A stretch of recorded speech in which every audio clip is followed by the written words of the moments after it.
I'm Violet Clare. My full name is actually Violet Bowdle, but that is my first and middle name, which I use for music. I've been writing music since I was 11 years old. When I taught myself how to play the ukulele, I found it in my closet and I just started playing. And after years of just trying to fight my stage fright, I finally got out and started doing it in 2022. And so I've been releasing and playing music ever since. What do you think about the sound? Oh, I love it. Yeah, awesome. My favorite part is just the writing. It's very cathartic for me, and it is very quick. Like I said, it's just like writing in a diary for me. And my other favorite part is just when I get to show the people around me who I really trust for the first time. I'll always send the recordings to my dad, or I'll play it for my boyfriend, or I'll play it for my friend Abraham. Mm-hmm. Yeah, dude. That's the set list. Yeah. That's I the think whole thing. I think you got the sounds right. Set list changes, but there are a few songs that I don't really ever leave the rotation. I always do a cover in case there's no one there who's ever heard my music. I'm just I want them to dance to something they might know. And I always do Against Concrete Trees because it's really fast and it's released. So it's double whammy.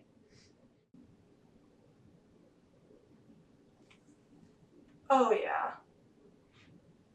Oh, it looks so good. When I book a gig, what I'll do is I'll refer to my spreadsheet, and it's called the Gig Guide, and it has all of my songs that I think are good for live performances, categorized by slow, fast, medium paced, ballad, sad, happy, about a relationship, about myself, about life, about politics. And then I have this one's really good with guitar, so I highlight it in yellow, stuff like that. And then I'll also have covers I really like doing, and then all that split in half between released and unreleased, so that I can make sure I'm not playing just a bunch of unreleased music.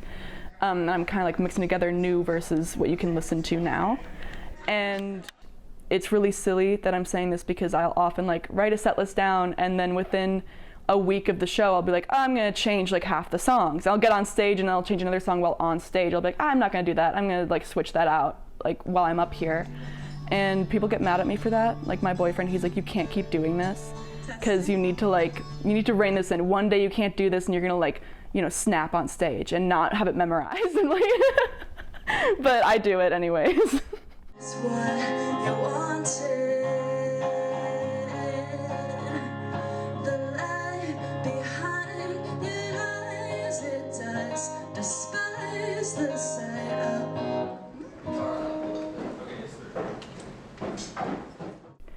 It's very iffy whether I'll get up there and feel totally confident, or I'll get up there and the stage fright I had when I was a teenager will creep back in. I'm always so anxious the day of because I'm oh, I don't know how this one's gonna go.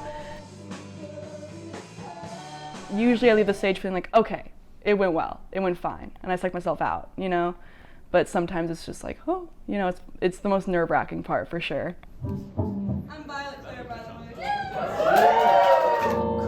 Crossing paths above a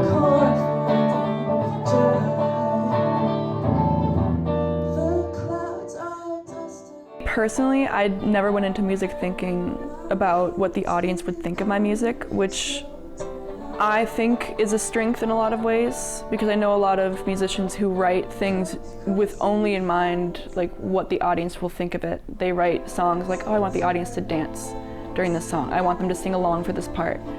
And sometimes I think that can hinder an artist, is to think about what they want people to get out of it. And the best art is often the art that just comes out of you naturally, and that's my philosophy on writing and performing, is just, if anyone gets anything out of this, I'll be pleased. I don't care what it is. It could be that they hate me, whatever, they learned something new,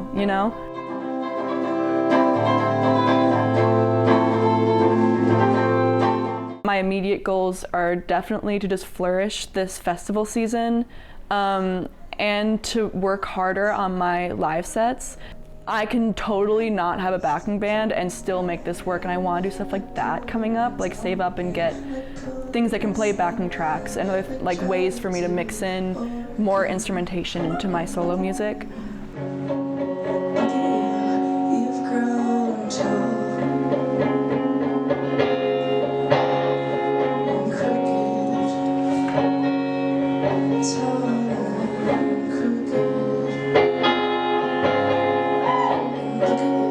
Look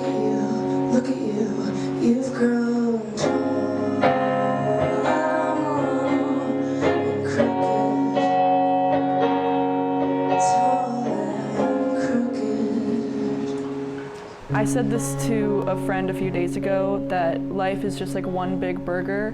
You have to take it like one tiny bite at a time. Like a burger that's like too big, but you just gotta like, you know, like work on it like that. And that's like me with music. Like I can't really see what's at the end of the burger, but I'm working on it right now. I'm going like one bite at a time. And like the next few bites are just perform more, release an EP that's professionally mixed and mastered instead of just recorded at home. And I don't know, I guess venue size is a big thing. I really want to open for tours going forward. There's a lot of musicians who come through Chicago and play at like the Metro who don't have an opener for Chicago yet, and I'd like to start applying for that at some point in the future when I have my live sets more fleshed out for like a bigger stage. Hope you're happy.